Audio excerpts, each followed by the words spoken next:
Bienvenue sur Exploratrice de rêves lucides. Alors aujourd'hui je vais te faire une vidéo sur la paralysie du sommeil parce qu'on me pose beaucoup de questions sur la paralysie du sommeil. Donc ça va être une vidéo que je vais te faire en 4 parties. Dans un premier temps, je vais te rappeler un peu ce qu'est la paralysie du sommeil. Dans un deuxième temps, je vais te dire pourquoi je te déconseille de tester les paralysies du sommeil.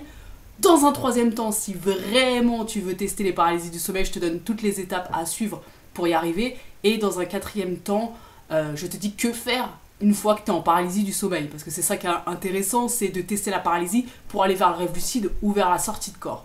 Ok, donc on commence avec qu'est-ce qui est vraiment une paralysie du sommeil. Déjà, il y a pas mal de confusion par rapport à ça parce que les gens tentent des paralysies du sommeil pensant que c'est quelque chose d'inaccessible. Mais il y a quelque chose qu'il faut que tu saches, la paralysie du sommeil, c'est en fait c'est un phénomène hyper naturel.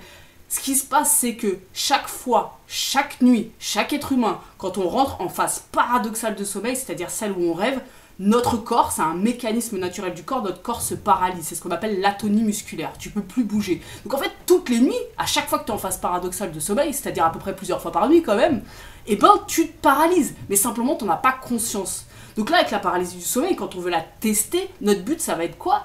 Ça va être de prendre conscience qu'on est en paralysie du sommeil. Ça va vouloir dire que le corps soit endormi comme en phase paradoxale, donc totalement paralysé, mais que la conscience soit éveillée, soit toujours alerte. Ça veut dire une partie du cerveau est endormie, une autre est toujours éveillée.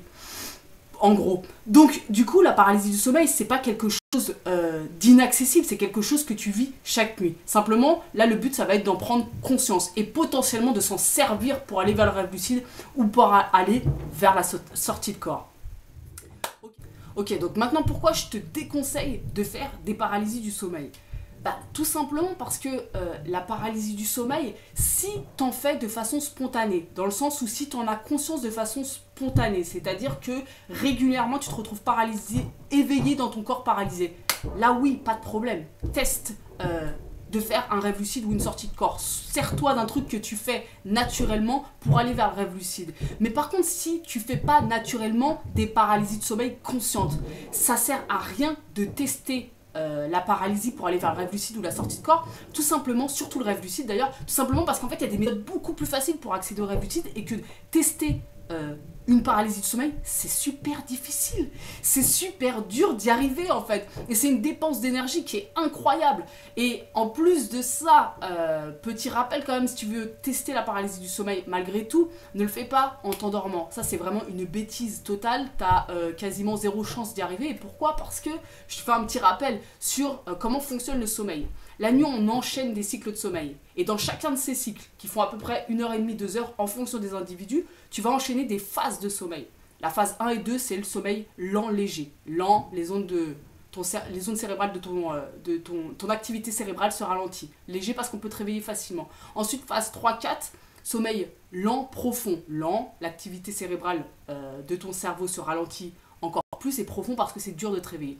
Ensuite, généralement, on fait une petite immersion de nouveau en sommeil léger et on passe dans la fameuse phase paradoxale, celle où on rêve abondamment. Donc, qu'est-ce qui se passe? La phase paradoxale, en début de nuit, t'en fais quasiment pas. En début de nuit, tu vas faire énormément de sommeil profond, très peu, voire pas du tout de sommeil paradoxal.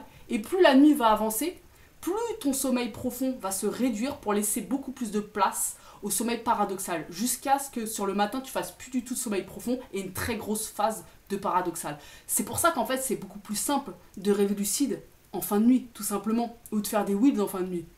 Donc si tu fais ta paralysie en début de nuit, qu'est-ce qui va se passer? Il va se passer que tu vas devoir rester conscient dans ton corps paralysé, dans ton corps sans bouger, parce qu'à ce moment-là, tu n'es pas paralysé, ton corps qui ne bouge pas, tu vas devoir rester conscient pendant 1h30, 2 heures, avant d'atteindre la phase paradoxale, qui n'arrivera peut-être même jamais. Donc en fait, c'est une erreur de faire ça en début de nuit, ça n'a aucun sens. Donc il faut vraiment, si tu testes la paralysie, ça c'est le petit conseil, il faut vraiment le faire après une interruption de sommeil, plusieurs heures après t'être couché. C'est indispensable, c'est la base.